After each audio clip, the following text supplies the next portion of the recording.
Hi, I'm Mike Cintolo, editor of Cabot Market Letter and Cabot Top 10 Report, and I'm here with your Cabot Weekly Review. Well, the market came under more severe distribution this week.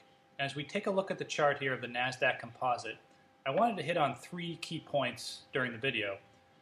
The first here is about predictions, the prediction game.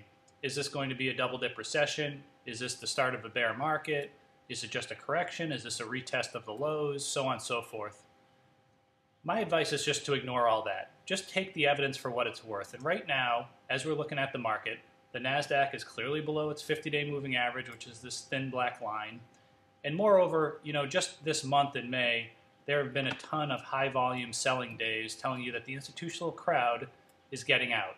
Now, we do have indicators that tell us that the odds favor this is a correction, not the start of a bear market, and maybe this is some sort of retest of the low, but maybe it's not. It's sort of like getting a weather forecast. It might say that it's going to stop raining at noontime, but if it's still raining outside at noontime, you're not going to go out and say, well, the forecast is that it's supposed to stop raining. You're going to wait until the evidence changes and it stops raining. And that's what you should be doing here, is just waiting, going with the evidence, and not spending so much time worrying about things that are really unknowable and that no one has the answer to. Just take the evidence day by day, week by week. Right now, that means you should be defensive.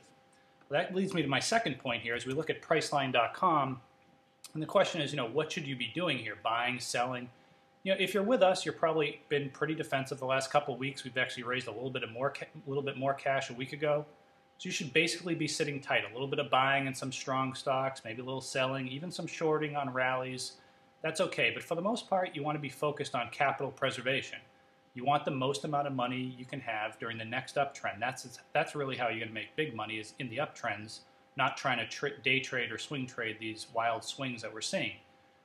But in terms of Priceline.com, and this is a question I've been getting a lot, is a lot of people say bought it up here at 250, 260, 270, and the question is, they still own it after this huge decline, saying, hey, what do I do now? Is it too late to sell? Do I sell some here? Should I buy more?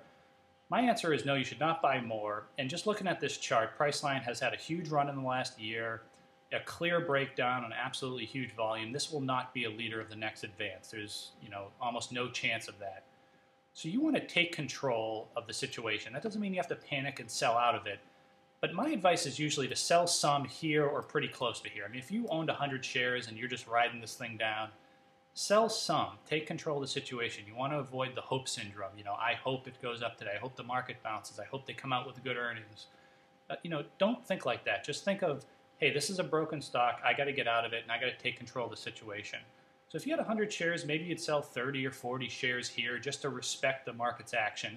And then when the kids are asleep one day, you come up with a plan. Hey, I'm going to sell. If this can get back to the 200-day moving average, I'll sell the rest. Or, I'm going to sell another chunk of 30 shares if we have one of those Dow, plus 200 or 300 point days. Come up with a plan to exit it. And the goal is to get out of the stocks like this and into the leaders of the next advance. Well, what are those?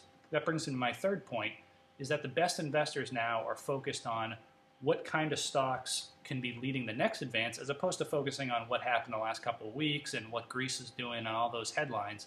They're focused on the market action. So let's take a look at 4 or 5 stocks that are holding up. Acme Packet, APKT. You can see the stock, big gap on earnings. And now, it's been a little wild here with that flash crash, but pretty much 24 to 28 is what it's been doing despite all this, weakness in the market. That's pretty good. This is a pretty good story too. Baidu, you're familiar with this. It did have a little bit of a blow-off top here on its 10-for-1 stock split. But if it can find support around here, it's just down to its 25-day moving average. It's still in a solid uptrend. If it can find support around here, maybe a couple of points lower, we think this thing has another chance to have another leg up during the next up move in the market. Sandisk, SNDK, you can see this chip stock, it's been choppy, but it's above its 50-day moving average. It's really been holding up pretty well, especially the last few days. I mean, it's come down a couple of points, but not too bad considering the waterfall we've seen in the general market. Chipotle Mexican Grill, CMG. You can see here it actually hit a new high briefly last week. It's coming in a little bit above the 50-day. I'm getting some questions too on that, this is kind of wide and loose, and the answer is yeah, it's wide and loose because the market is wide and loose. But just focus on the relative strength. You can see how it's well above its prior low from that. This was the day of the flash crash. It's above its 50-day moving average. So this is something to watch. Coinstar, CSTR is another one. Okay, a huge earnings breakout of a multi-year base right here.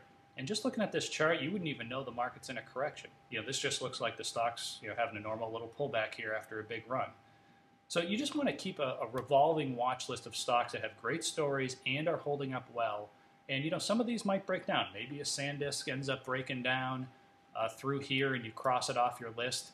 But something else will come to the forefront, you put it on your list. Just remember that the big money is made in being in the right stocks at the right time. So maybe you might be watching CMG, watching it. Well, then the market confirms a new uptrend. The big money is in being on it as soon as it breaks to new highs, begins a new uptrend, just as the market is doing the same thing. That's where the big money is, and that's really the good thing, quote unquote, about these corrections is they are sowing the seeds of new leadership. You just have to make sure to preserve capital today so you have the money to make it tomorrow. That's all the time I have for today. Thanks for listening, and please come by again next week for another Cabot Weekly Review.